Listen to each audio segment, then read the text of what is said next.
जन्म लेने की घटना को आप कितना साधारण समझते हो,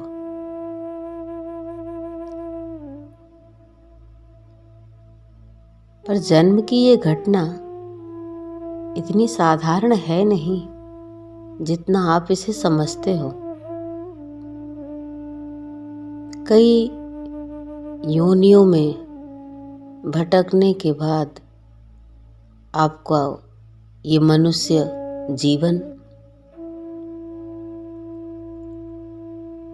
जिसे आप कई बार साधु संतों से, धर्म ग्रंथों से सुन तो लेते हो, बड़े भाग्य मानुष तन पावा, लेकिन इस मनुष्य तन का उपयोग वैसा नहीं कर पाते हो। अगर इतना महत्वपूर्ण बताया गया है तो इसका उपयोग भी तो वैसे ही होना चाहिए। इस संसार में जब आप देखेंगे तो अत्यधिक लोगों का जो जीवन है वो अति सामान्य है। जन्म की क्रिया हुई और किसी तरह से जीवन यापन चल रहा है, कैसे भी चल रहा है। कोई विचार भी नहीं है उसके बारे में कि लोगों ने कहा है ये तन इतना विशेष है, तो फिर मुझे तो ऐसी विशिष्टता समझ में नहीं आती अपने में। अगर व्यक्ति इतना भी विचार करना शुरू कर दे तो धीरे धीरे ही सही चेतना का स्तर बढ़ने लगेगा, और जब चेतना का स्तर बढ़ने लगेगा तो फिर आप अपने इस शरीर के रहस्यों से विज्ञ होने लगेंगे। अनभिज्ञता में आपका जीवन अति साधारण है, इतना साधारण कि बस जन्म लिया और कीड़े मकोड़ों की भांति रेंगते हुए अंततः मृत्यु की ओर। लेकिन अगर थोड़ी सी चेतना में व्यक्ति हो तो धीरे धीरे वो जीवन के रहस्यों से विज्ञ होने लगता है। जन्म क्यों मिला है, क्या करना है, इस शरीर में रहते हुए क्या कुछ पाया जा सकता है, इन सारी चीजों पे मन में विचार उठने लगता। अब पाने की बात पे ना तुम घर मत सोच लेना, गाड़ी मत सोच लेना, सड़क की चीजें ही तो बस सोचते आए हो आज तक, इससे ज्यादा कुछ सोच सके क्या? जब भी सोचते हो सिर्फ संसार सोचते हो। अरे संसार के सिवा भी कुछ तो सोचो कभी। उस परमात्मा ने तुम्हारे इस दुनिया के अलावा भी बहुत कुछ बनाया है, और कुछ तो तुम्हारी आंखों के सामने ही दृष्टिगोचर है। धरती के रहस्य को जाने क्या, चांद के रहस्य को जाने क्या, तारों के रहस्य को जाने क्या, ये सब अभी दिखाई देने वाली चीजें हैं।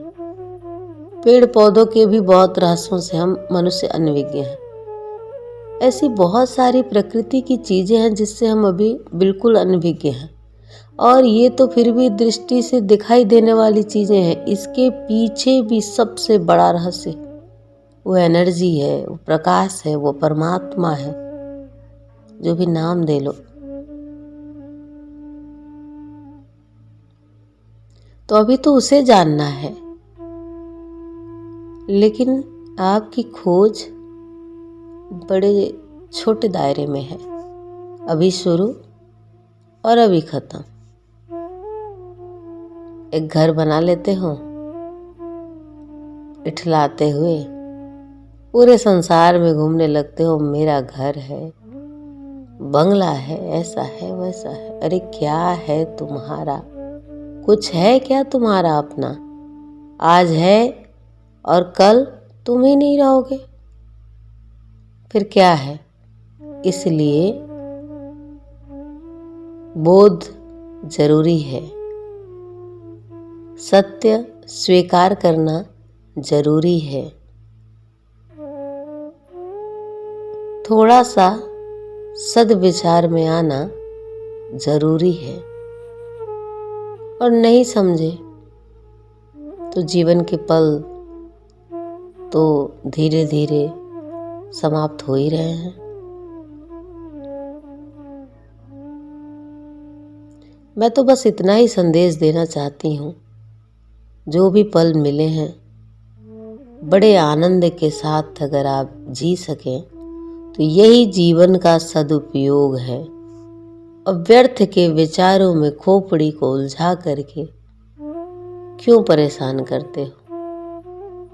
क्यों नहीं अपने मस्तिष्क को आराम दे देते हो? क्यों व्यर्थ के विचारों में उलझ करके अपनी ऊर्जा को समाप्त करते हो? सोचो, विचारो और जीवन को एक सुंदर रूप दो। बस फिर देखना, बहुत अच्छा महसूस करोगे। जो जीवन अभी बोझ लगता है, जो जीवन अभी कष्ट देने वाला लगता है, जो जीवन अभी सब कुछ होते हुए भी कुछ भी न होने का एहसास दिला जाता है,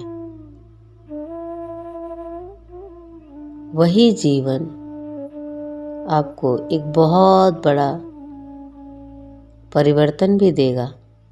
और जहाँ दुख है वहाँ सुख होगा, जहाँ निराशा है वहाँ आशा होगी, और जहाँ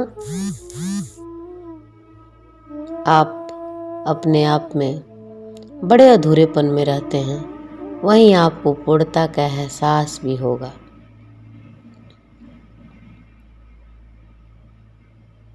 थोड़े से अंतर जगत की यात्रा पे निकलिए, फिर ये सब सच हो जाएगा जो आपको असंभव लगता है।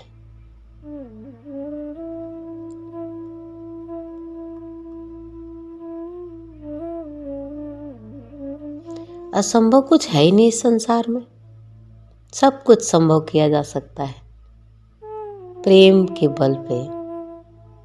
प्रेम आपकी बहुत बड़ी ताकत है जिसे आप समझ ही नहीं पाते हो, क्योंकि प्रेम ही नहीं कर पाते हो। अगर परमात्मा से प्रेम हो जाए फिर देखना, तुम्हारी ऊर्जा बहुत बड़ा कार्य कर जाएगी इस संसार सागर में।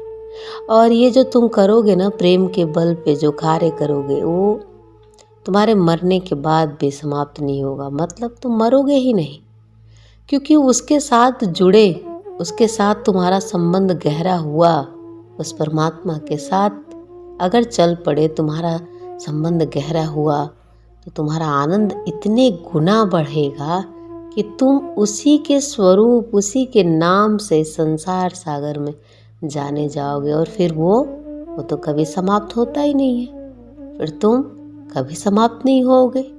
और तुम चाहते क्या हो? यही तो कि तुम कभी समाप्त न हो। फिर चलो, आओ, उठो, कहाँ? परमात्मा की ओर। उसकी ओर चल पड़ने में ही जीवन का आनंद है। ये आनंद आपका अधिकार है और आपको अवश्य प्राप्त होना चाहिए।